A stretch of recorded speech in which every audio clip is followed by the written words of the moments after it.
এবার কিন্তু টিআরপিতে গৃহপ্রবেশ অনেকটাই এগিয়ে গেল। ওদিকে চিরসখা এবং জগদ্ধাত্রী এই সকল ধারাবাহিকগুলো অনেকটা পিছিয়ে পড়ল। চলুন জেনে নেওয়া যাক এই সপ্তাহে টিআরপি। আবারও কিন্তু পরশুরাম ধারাবাহিকটি বেঙ্গল টপার হয়েছে।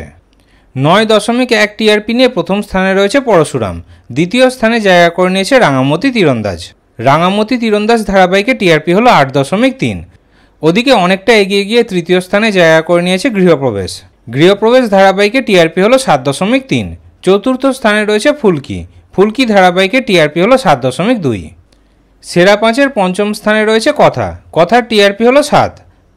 ষষ্ঠ স্থানে জায়গা করে নিয়েছে পরিণীতা ধারাবাহিকটি। পরিণীতা ধারাবাহিকে টিআরপি হলো 6.6। এরপর সপ্তম স্থানে রয়েছে চিরসখা। চিরসখার টিআরপি হলো 6.5। এরপর 6.1 টিআরপি নিয়ে অষ্টম স্থানে জায়গা করে নিয়েছে জগদ্ধাত্রী ধারাবাহিকটি। তারপর নবম স্থানে রয়েছে অনুরাগের ছোঁয়া। অনুরাগের ছোঁয়া ধারাবাহিকে টিআরপি হলো 5.8।